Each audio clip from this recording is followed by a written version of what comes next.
Welcome to the world of Legend of the Five Rings, where samurai clash with honor, steel, and magic. I'm Sebastian, but you can call me Seabass. I'm a longtime fan and player of Legend of the Five Rings. You probably know me from the r/L5R Discord, or from the Court Games Network, where I share my knowledge and passion with the community about this game. Today, I'm on YouTube to give you some tips and tricks on how to play Legend of the Five Rings with fun and ease. This game can be intimidating at first with its unique dice and detailed mechanics, but don't worry, I've got you covered. I'll show you how to simplify your games and enjoy the rich story and setting of L5R.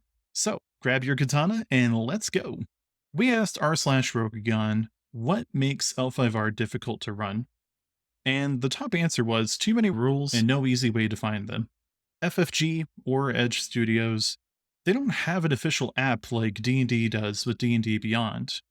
So we're stuck with the books and PDFs. But don't worry, we have some tips for you. How to learn the basics, how to look up the details, how to master your character. Stay tuned and we'll tell you. There are a lot of mechanics in L5R RPG, but there are only 16 things that players need to have a basic knowledge of. Less if you're not a spellcasting Shugenja. Here are the things that every player and GM should familiarize themselves with as early as possible.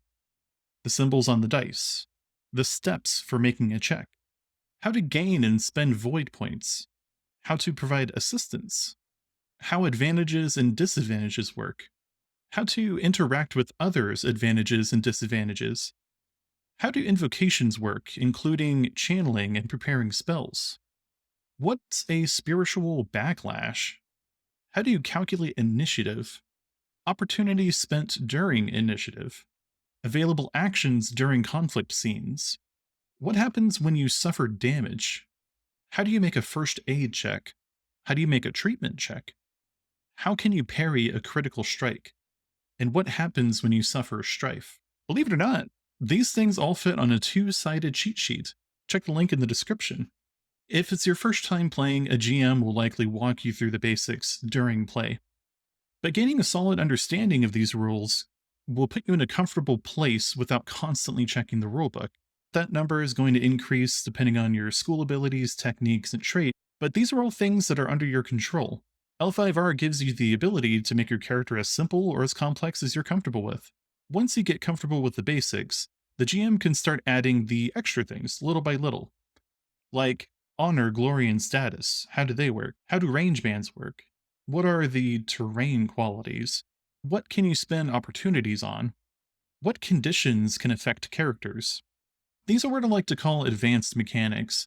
A lot of these can be hand-waved, slowly introduced, or saved for a second campaign after the party feels comfortable with the basics, all without losing any of the core experience of what makes L5R. I'm going to share some of my experiences with these rules, the issues that they caused for myself and my players, and what ended up being the solution in the end. Honor, glory, and status. Glory and status are actually pretty straightforward. It's a person's reputation and their rank in society. I usually award these after players do something awesome or complete a story event. Where I used to struggle is with honor ranks in L5R RPG. When I was a new GM, whenever I would try to deduct honor from a player character for breaking code, I would face arguments and resentment from the player, who either thought that I was being unfair or misunderstanding their character. It was exhausting and frustrating. So I stopped tracking honor ranks for a while and focused on the story, and it actually went a lot better. But I still liked the idea of honor ranks. I realized that the problem was not the system, it was with the expectations. We needed to agree on what Bushido meant for our game, what it meant for our characters, and once we did that, honor ranks became a meaningful part of our game, not a source of conflict. If I were a first time GM, I would recommend playing through one adventure without tracking honor at all. I would still explore the themes of Bushido so that I can familiarize myself with the philosophy. Then, once I started a second adventure, that's when I would include a conversation about honor ranks during session 0. I would work with the players to come up with a agreed interpretation for each tenet of Bushido, and I would share how I plan to award and deduct honor points during a typical session of play. If you want to completely avoid coming across as unfair, I would actually use a post session conversation to allow the players to reflect on Bushido and to give each other feedback, rather than tracking during the session. You can include glory and status in that conversation too. Opportunities. I love it when I roll an opportunity in L5R, but they can be tricky to use. Sometimes I know exactly what I want to use them for, whether that's activating a technique or inflicting a critical strike. But other times I have to look at these long charts to figure out what makes sense for my skill check. That slows down the game, it breaks the pacing. The book says that the basic uses for opportunities come down to two things: adding a descriptor to an action, or as a tool to add something to the narrative. For example, I can say that my fire action was intimidating or flashy, or my character had a flash of insight and realized that another character in the scene is afraid of spiders. Then the GM decides if that makes narrative sense and interprets if there's a mechanical outcome. Understanding the fundamentals of how opportunities work means that I don't have to reference those charts as often. Range bands. Range bands get a lot of complaints on the internet.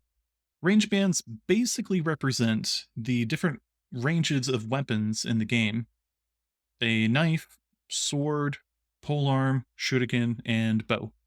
Range 6 being the extent of human eyesight. I don't know how people play with range bands using just the printed map and the tokens that come with the adventures, but range bands do work great with tactical grids with groups I've been playing in. But personally, I prefer to play Theater of the Mind. My rule of thumb is simple: if your character and another character are in the same area, you can move in and stab them. If they're in another area, you can move to their area, and if you have a bow and arrow, you can shoot them. No need for six different range bands. I just like to think of it as near or far. Bonds. Bonds were introduced as part of character creation in the supplement Path of Waves, and they are very popular. They tie the player's investment to other characters in the story by giving the characters a shared relationship. This relationship might be negative, like a rivalry or a nemesis, or they might be positive, like a familial relationship or a romance. And it comes with both narrative and mechanical benefits. During games I've played in, the benefits of the bonds are largely forgotten, and they serve mostly as a label to describe a relationship between two characters. Outside of Path of Waves, bonds are entirely optional and are better added during a second adventure, in my opinion. But even if you are playing with bonds, you don't have to interact with them until you're ready. Terrain qualities. Terrain qualities can spice up any conflict. They add variety and challenge to an encounter, but they also add more things to keep track of. The way I like to use terrain qualities is through a trick called zones. Zones are a way of dividing a scene into separate areas that each have their own terrain qualities. For example, let's say that you're fighting on a mountain pass. You could have four zones: a lake zone, narrows, a open field, a high rise. Each zone would have different aspects that the players can interact with, such as water hazards, limited movement, cover options, or height advantage. You can find similar rules in the supplement Fields of Victory, which has more examples and guidelines on how to use zones in your games. Terrain qualities add extra math to our skill checks, and the same can be said for conditions. Conditions are often applied by techniques and opportunities. I find that conditions are much easier to keep track of when they're written down in an open area for everyone to see. If you're playing in a virtual environment, I would recommend pasting the complete description of these conditions into chat as they're happening. I do the same for terrain qualities too. I have a few index cards prepared, each with the name of the zone it represents, what terrain qualities are present in each zone, and other notable things that the players can interact with, like weapons or objectives. If I'm playing in a virtual environment, then I will write the name of the terrain qualities near where they are on the map. Now, let's say that you're already comfortable with the basics and the advanced rules, and the real issue is that you wish you had a database to look things up sometimes for your techniques, for school abilities, etc. I have some cheat sheets on itch.io that you can download. They're very handy. And I also have the core book PDF open every session. It's full of bookmarks by FFG and I either Control F search the PDF if I need to, or just use the bookmarks to get to where I need to be.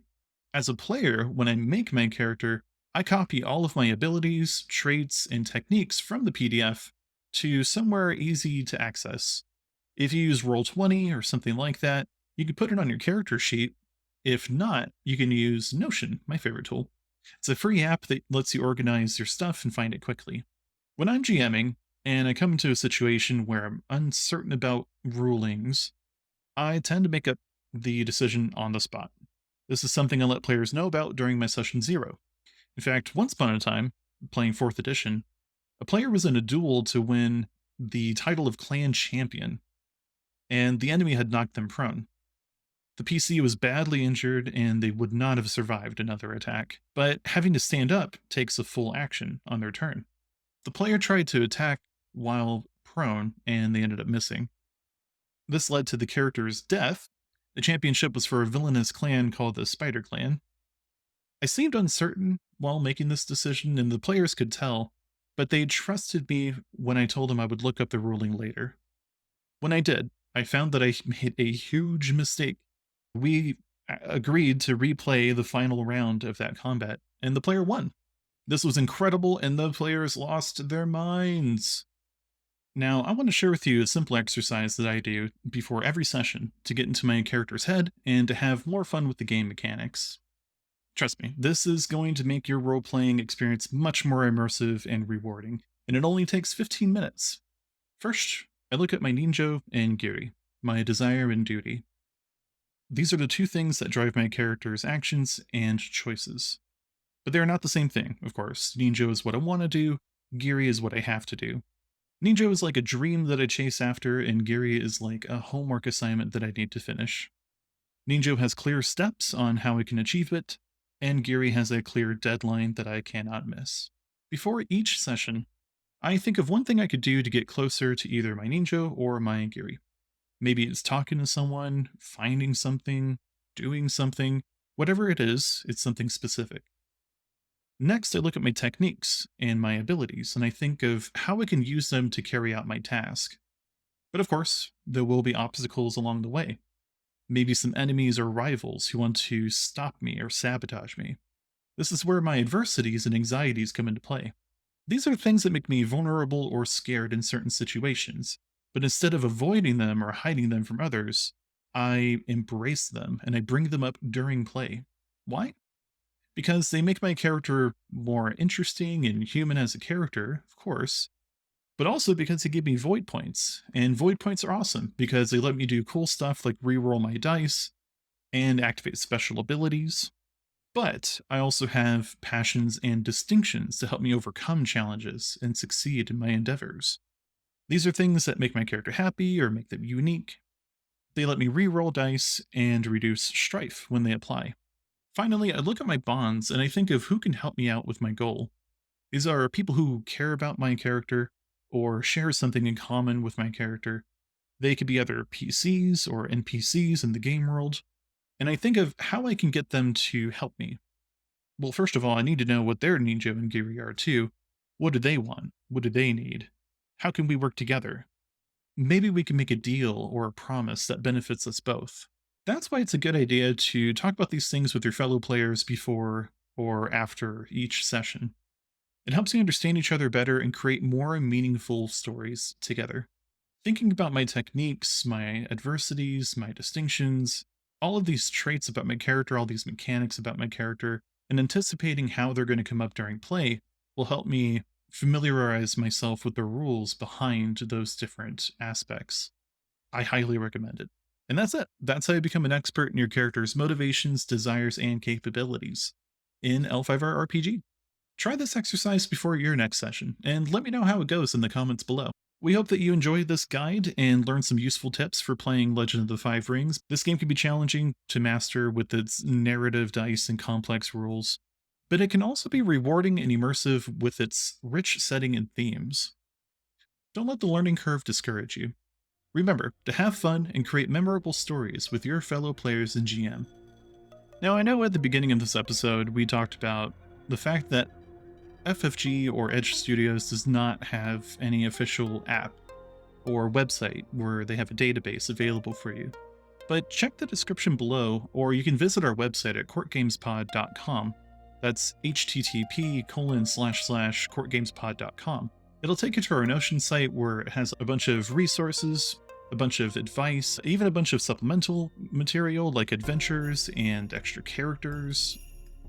And it also has links to other websites around that also have similar resources, like Winter Garden of the Kakita, where it has charts on the opportunities, and it also has a bunch of different facts and lore and a timeline of the history of L5R for the LCG and the RPG. And there are just a lot of resources like this all over the internet. But they're all collected in one place. Visit our website and you'll surely find something that can help you with your next game. Thank you again for watching, and we'll see you next time for more L5R content.